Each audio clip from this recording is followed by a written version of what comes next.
Philosopher king. दार्शनिक राजा होते हैं, क्या बोलते हैं? दार्शनिक राजा।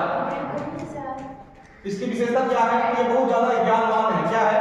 बहुत ज्यादा ज्ञानवान है, ज्ञान से भरा हुआ है। तो पहले पीपल हो गए, फर्स्ट कैटेगरी ऑफ पीपल। दूसरा कैटेगरी क्या है? दूसरा प्रकार सैनिक वर्ग। कौन सा वर्ग है? सैनिक वर्ग या क्षत्रिय वर्ग, इंडियन कंटेक्स्ट में, जो कि साहसिक हैं। क्या है? साहसिक हैं, उनके पास बाहुबल है, लड़ाई करने की क्षमता बहुत ज्यादा है। जैसे सैनिक हमारे बॉर्डर में लगा करते हैं ना, दूसरे सैनिक वर्ग। और तीसरा क्या है?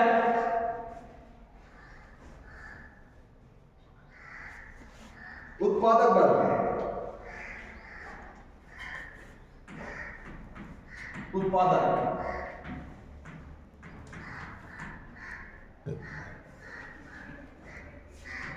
प्रोड्यूसर क्लास बोलते हैं, प्रोड्यूसर।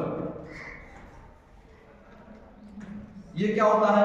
कृषि से संबंधित जितने भी व्यक्ति लोग हैं, कृषि वर्ग, कृषि कार्य करने वाले लोग हैं, इनको क्या कहेंगे? उत्पादक वर्ग। इनकी क्या विशेषता होती है?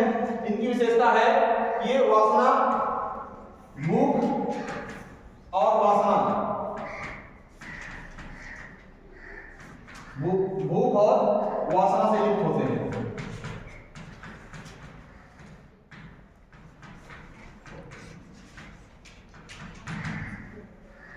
थर्ड कैटेगरी वाले लोगों की जो है तो पूरे समाज में, राष्ट्र में बहुलता होती है। 98% लोग थर्ड कैटेगरी में बिलोंग करते हैं। इसमें बिलोंग करते हैं 98% लोग इसमें बिलोंग करते हैं थर्ड कैटेगरी। वो कैटेगरी कौन सा है? उत्पादक वर्ग है, प्रोड्यूसर क्लास है, यानी जो कृषि से रिलेटेड कार्य करते हैं। ये क्यों है? इनकी बहुलता क्यों है? क्योंकि इनकी कोई विशेषता नहीं है, ये डाउन कैटेगरी वाले लोग हैं। इनकी क्या विशेषता है? भूख और वासना से युक्त होते हैं, यानी कि ये लालची होते हैं। क्या होते हैं? लालची होते हैं। इनके दिमाग में ऐसा मैंने अच्छी ख्याल आता है, ख्याली पुलाव पकाने वाले लोग हैं। कौन से वाले लोग हैं? ख्याली पुलाव पकाने वाले लोग, कि काश मैं राजा बन जाता, काश मैं कलेक्टर बन जाता, मेरे पास 4 व्हीलर आ जाता, ये हो जाता, घर बन जाता, है ना। तो सुख भोगने की क्षमता रखने वाले लोग, लेकिन उनकी योग्यता कुछ नहीं है, असलियत में कोई योग्यता नहीं। इसीलिए ज्यादा जो पॉपुलेशन है वो थर्ड कैटेगरी में बिलोंग करती है। तो शुरू के जो 2 कैटेगरी है वो बहुत कम लोग होते हैं, उनकी जनसंख्या मात्र 2% है। तो पहला है फिलोसफर किंग, ये सबसे बड़ा व्यक्ति होता है, सबसे नॉलेजफुल पर्सन रहता है। क्या होता है? सबसे नॉलेज ज्ञानवान व्यक्ति रहता है। और जो प्लेटो है वो कहता है कि इस सोसाइटी को, इस दुनिया को रूल करने के लिए एकमात्र एक ही व्यक्ति बना है, वो है फिलोसफर किंग। कौन है? Philosopher king. फिलोसफर किंग मतलब होता है दार्शनिक राजा, जिसके पास बहुत ज्ञान है। दार्शनिक मतलब होता है कि वो जिसके पास बहुत ज्यादा ज्ञान है, जिसके पास बहुत सारे माने मतलब बोलने के लिए, बताने के लिए विचार है। ठीक है। और दूसरा सैनिक वर्ग को ये बोलता है कि ये लोग उस राजा को प्रोटेक्शन देंगे। क्या करेंगे? उस राजा को प्रोटेक्शन देंगे, बाहरी आक्रमणकर्ताओं से उसको बचाएंगे। इनका काम है युद्ध लड़ना। इसीलिए इन्हें बोला है कि ये लोग साहसिक होते हैं, लड़ाई में आगे होते हैं, क्षत्रिय वर्ग के होते हैं। ठीक है। 2 इंपोर्टेंट कैटेगरी के लोगों को बताया है इसने। इसके माध्यम से ये बताया है कि अगर ये तीनों कैटेगरी के लोग अपने कर्तव्यों का पालन करें, क्या करें?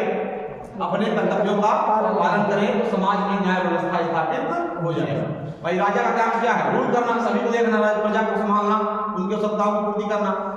और जो सैनिक वर्ग का काम है, बाहर जाकर के बॉर्डर पर सिक्योरिटी देना, पहरे देना, ताकि कोई अंदर आक्रमण न कर दे।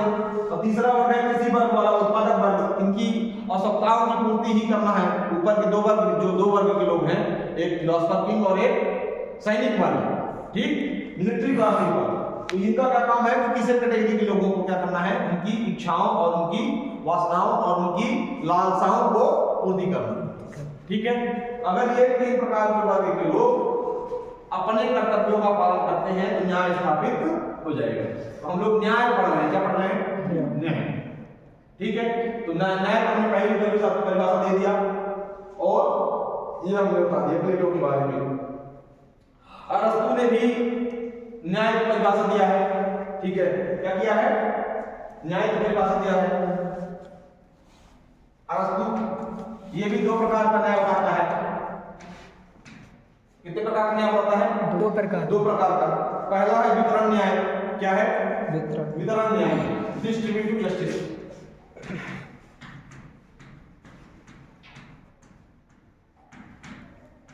और नंबर 2 है सुधारात्मक न्याय।